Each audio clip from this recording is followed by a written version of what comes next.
How's it going, people? Salmon Slabber here, and today we are going to be doing a bit of RuneScape lore. So in this episode, I thought I'd regale you with some tales of RuneScape's heroes. We'll have heard of them at least, but not many of us actually genuinely know why these people are the heroes of RuneScape, or even how they came to fame. So, that's what we'll be talking about today. And to start it off, we're going to be going all the way back to the 4th Age. And we're heading into Avarrockian, and we're telling the tale of Arav. Now, many of you may have heard of Arav, in fact, may have even seen him within the game.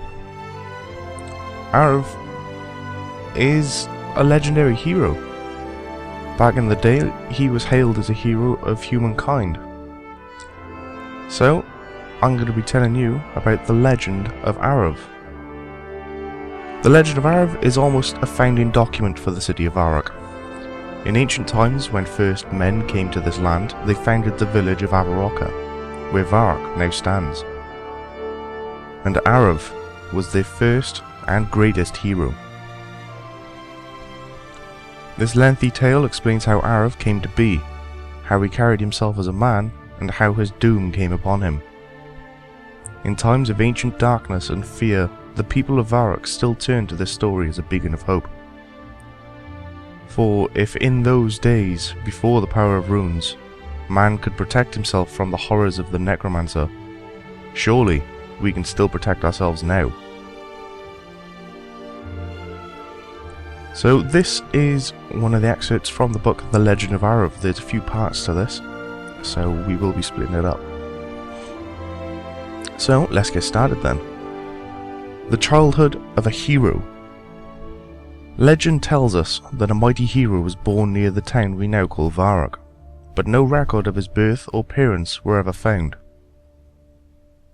A wandering group of travellers seeking sanctuary from the goblins and ogres that infested the land found a human child while following a river on a day when both sun and moon were mingled in the sky. The child was unusually tall for one so young, with dark eyes and a fierce countenance, yet fair hair and skin and a kind smile. The elder of the tribe saw this child as a good omen, and decided that they should set up camp at this place, and named their camp Avarrockian.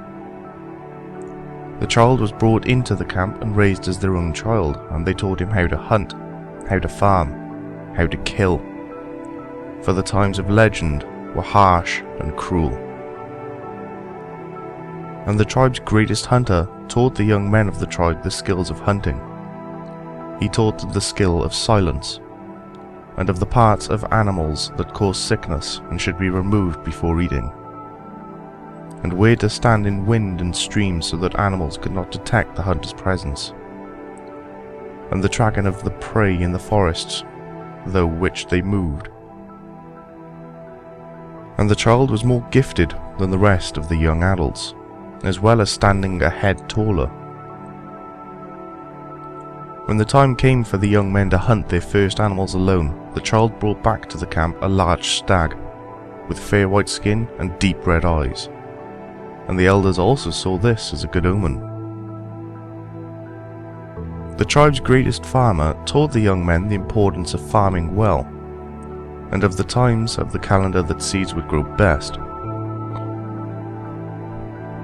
Additionally, the changes in the clouds that showed how crops would grow, and of growing certain crops together to prevent the sprouting crops from being consumed by the birds. When it came for the crops to be harvested, all were awed by the height of the child's grain, and the succulence of his fruits, and the elder saw that this too was a good omen for the village. When the tribe's mightiest warrior taught the young men how to fight, all were amazed at the prowess of this child, for he moved as though he had been born with a sword drawn, and his strength and speed were equal to men twice his size and age. The elders of the village saw how fortunate they were that such a mighty warrior should have been delivered unto them.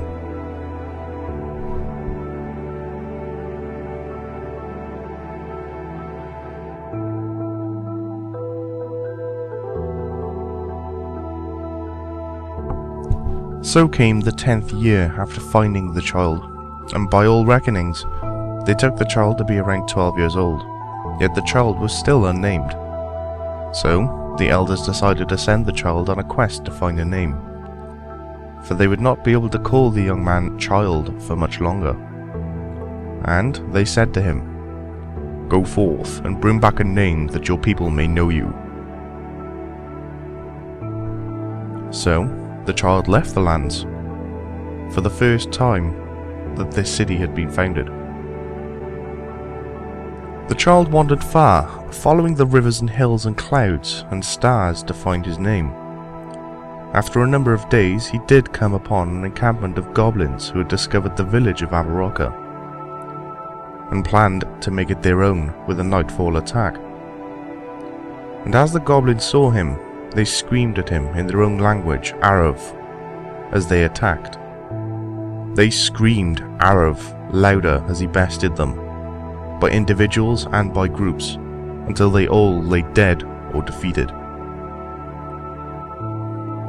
And so, the child returned to Avarrockian, and the elders asked him if he had found a name yet. The child recounted the tale of the goblin camp, and how their murderous plans had been thwarted by his luck in finding them, and his skill while fighting them. And one of the wise men said to him, "Your name, child, is now Arav, for that is the name the fates have given you. It is a curse word in the goblin tongue. The fates have decided your true name to be a curse upon goblins, for that is what you truly are." All agreed it was a good name, and much rejoicing was had for the village which had been spared from sword and the flame. As Arav grew, so did the village of Avarrockian, for it was situated on fertile land, and it became prosperous. As the tales of Arav's defeat of the goblins spread among both human and goblins, the village grew larger, as humans came to live there in peace, and goblins stayed away, for they were fearful of Arav, the curse of goblins. Chapter 2: A Curse in the Lands of Dreams. One night, as Arav visited the Land of Dreams, he encountered a man dressed all in black, with pale skin and of dark countenance.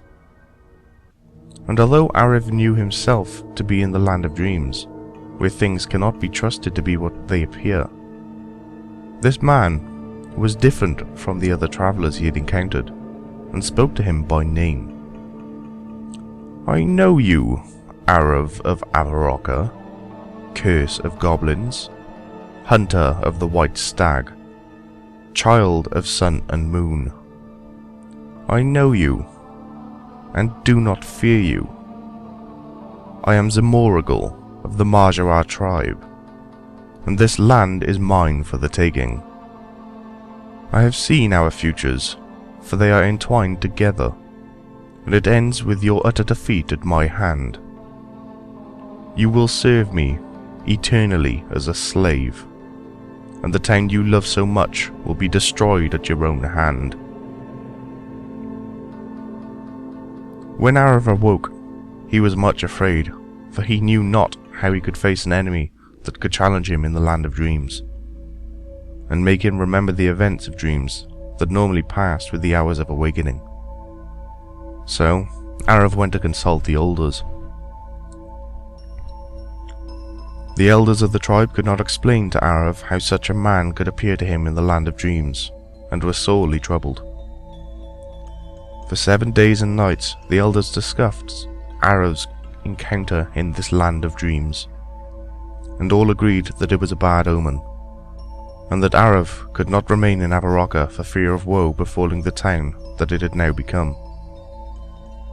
So, they decided that Arav must be sent on a quest that he could never complete, so as to spare their town the wrath of this ominous and terrible man. Yet Arav's strength and wisdom meant that any normal quest could not be given, as he could easily defeat any enemy and fetch any item. Then, on the 7th night, the eldest of the elders spoke up. He had a dimly remembered memory from his youth of tales of a fabulous shield that did not belong to this world, and that was strong against nearly every attack, but whose whereabouts were unknown. When the other elders heard of this tale, they were puzzled, for none of them had ever heard of such a tale, and they wondered how this old man could remember such a distant memory so clearly. In truth, the elder himself could not explain how this memory had come to him so clearly while he had slept. Yet all agreed that this was the perfect quest to remove Avarrov from Avarrocka, and to protect it from the potent hands they feared. So that was the end of part 1, The Legend of Arav. There's a few more parts coming up. Hopefully you enjoyed that, and until next time, I will catch you all later. Have a good one.